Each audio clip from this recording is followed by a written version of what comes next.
छत्तीसगढ़ में आप सभी का स्वागत है। मैं हूं आपके साथ सिमरन शाह। कांग्रेस ने नेशनल हेराल्ड मामले को लेकर पूरे देश भर के 57 शहरों में प्रेस कॉन्फ्रेंस आयोजित की। इसी तारतम्य में छत्तीसगढ़ में कांग्रेस के राष्ट्रीय प्रवक्ता सुप्रिया श्रीनेत ने प्रेस कॉन्फ्रेंस आयोजित की। इस प्रेस कॉन्फ्रेंस में छत्तीसगढ़ के पूर्व मुख्यमंत्री भूपेश बघेल, पीसीसी चीफ दीपक बैज, संचार प्रमुख सुशील आनंद शुक्ला सहित कांग्रेस के अन्य कार्यकर्ता भी मौजूद रहे। कांग्रेस ने अपना स्टैंड बहुत क्लियर कर दिया है। किसी भी राज्य में, चाहे वो छत्तीसगढ़ हो, बंगाल हो, यूपी हो, बिहार हो, किसी भी राज्य में राज्य सरकार की जिम्मेदारी है कानून व्यवस्था को सुचारू रूप से चलाना।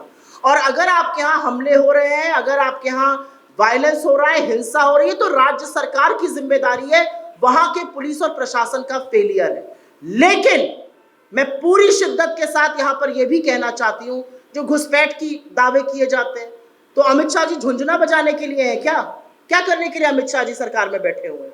घुसपैठ, जब दिल्ली में इलेक्शन होगा दिल्ली में घुसपैठ हो जाएगा, यूपी में इलेक्शन होगा यूपी में घुसपैठ हो जाएगा, बंगाल में ये हो रहा है बंगाल में घुसपैठ। तो आप क्या कर रहे हैं? आप कहां बैठ के कीर्तन करते हैं? आप क्यों नहीं ये बॉर्डरों की रखवाली कर रहे हैं? एक बात। दूसरी बात, बंगाल के जो गवर्नर थे, उनसे बड़े तो हम नहीं है, बंगाल के गवर्नर उस जगह गए, उन्होंने तो कोई रिपोर्ट नहीं दी।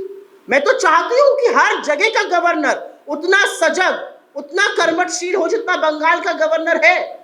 मणिपुर की गवर्नर ने भी तो चिट्ठी लिखी थी सरकार को और रो रो कर कहा था मणिपुर जल रहा है, बचा लीजिए मणिपुर को। आपको पता है ना उनके साथ क्या हुआ? उन गवर्नर को उनकी पोजीशन से हटा दिया गया और मणिपुर को कई महीनों के लिए गवर्नर विहीन कर दिया गया। तो इसमें क्या सवाल बनता है? असलियत यह है, सरकार जो राज्य सरकार है उसकी जिम्मेदारी है, और अगर वो विफल होती है हम उसके खिलाफ बिल्कुल आवाज उठाते हैं। अगर मैं कह रही हूं कि राज्य सरकार, पुलिस और प्रशासन का फेलियर है, तो मैं बिल्कुल आवाज उठा रही हूं।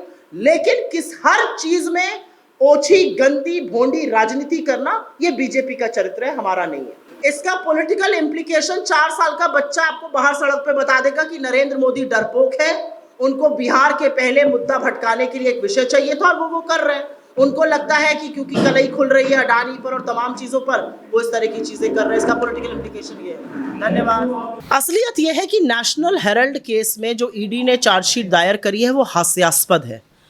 वो कानून को तार तार करती है, क्योंकि आपने मनी लॉन्ड्रिंग का चार्ज एक ऐसे केस में लगाया है जहां पर एक पैसे का लेन देन नहीं हुआ, एक एसेट ट्रांसफर नहीं हुआ, एक ओनरशिप ट्रांसफर नहीं हुई है।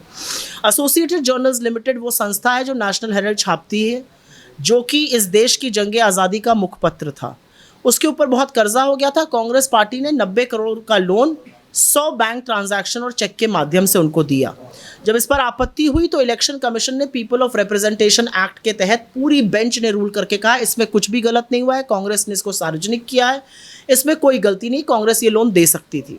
हमने लोन दिया और जैसा कि रिस्ट्रक्चरिंग होती है जो सरकार खुद करती है एनसीएलटी में, एवरी डे डेट को इक्विटी में कन्वर्ट किया जाता है और कंपनी को रिस्ट्रक्चर किया जाता है। डेट को इक्विटी में कन्वर्ट करके यंग इंडियन में ट्रांसफर किया गया 2010 में।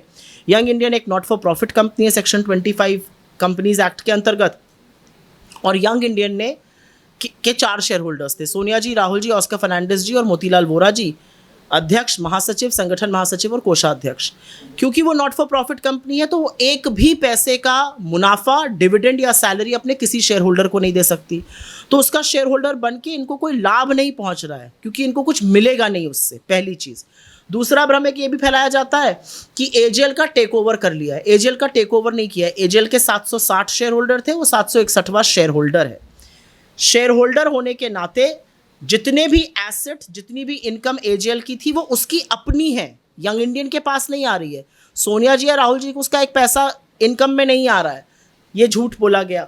उसके बाद बोला गया कि एजेएल के पास जो है वो 5000 करोड़ की संपत्ति है। आईटी डिपार्टमेंट ने तो 359 करोड़ की संपत्ति बताई है, आप झूठ क्यों बोलते हैं?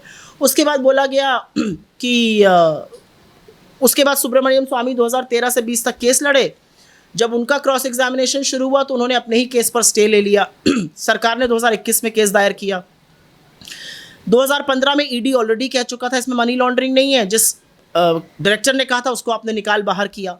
खैर 2023 में एक प्रोविजनल ऑर्डर आया, 2024 में उस प्रोविजनल ऑर्डर को ट्रिब्यूनल ने अनुमति देते हुए कहा 365 दिन के अंदर चार्जशीट दायर करिए अन्यथा केस बंद हो जाएगा।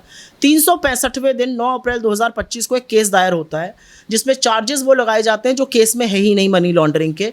तो इसको क्या कहा जाए? ये प्रतिशोध की, बदले की गंदी भूंडी सस्ती राजनीति जो नरेंद्र मोदी हमेशा से करते आए वो कर रहे हैं, और लगातार बीजेपी के सांसद, उनके मंत्री और उनके कानूनी विशेषज्ञ भी इस पर झूठ बोलने को बाध्य हैं क्योंकि नरेंद्र मोदी के सामने जी हजूरी करनी है।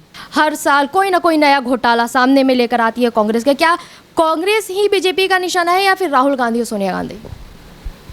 मुझे लगता है कि आप अलग नहीं कर सकते। हमारी लीडरशिप है, हमारी पार्टी है। कांग्रेस से बहुत दिक्कत है मोदी जी को क्योंकि वो जानते हैं कि कांग्रेसी उनसे लड़ते हैं। वो जानते हैं कि राहुल गांधी एक अकेले ऐसे व्यक्ति हैं जो उनसे किसी भी बात पर समझौता करने को नहीं तैयार हैं। वो उनसे डरते नहीं हैं, वो उनके झूठ का पर्दाफाश करते हैं, उनकी जो सत्ता में बैठे हुए लुलुपता है उसका पर्दाफाश करते हैं। वो अडानी घोटाले की बात करते हैं, वो रोज़गार की बात करते हैं, वो महंगाई कम करने की बात करते हैं, वो बात करते हैं कि कैसे आपने दलितों, आदिवासियों और पिछड़ों को जातिगत जनगणना से उबारने का काम नहीं कर रहे हैं। तो मोदी जी उनसे चिढ़ते हैं। 11 साल से आप सत्ता में हैं, अगर इस केस में कुछ होता तो अभी तक आपको लगता है मोदी जी राहुल जी को बाहर घूमने देते? इलेक्शन कमीशन द्वारा क्लीन चिट मिला हुआ है कांग्रेस को कि कांग्रेस लोन दे सकती है। 11 साल बाद इस मुद्दे को उठाने का क्या रीज़न है? क्योंकि नरेंद्र मोदी एक कायर प्रधानमंत्री हैं, क्योंकि मुद्दों से भटकाना है, क्योंकि आपके जैसे लोग कहीं हमसे बेरोज़गारी पर, महंगाई पर, आर्थिक असमानता पर, अडानी पर, हमारे लोग हथकड़ियों में भेजे जा रहे हैं अमेरिका से, उन पर अमेरिका ने टैरिफ लगा दिया, उस पर सवाल ना पूछने लगिए। छत्तीसगढ़ में जो 1 घंटे में 5 नाबालिग लड़कियों का यौन शोषण हो रहा है उस पर सवाल ना पूछने लगिए। आप लोगों को बरगलाया जाए, आपका भी मुद्दा भटकाया जाए, जनता को भी भटकाया जाए, इसलिए 11 साल बाद ये लाया गया है। ऐसे ही जानकारी के लिए बने रहें वायरल छत्तीसगढ़ के साथ।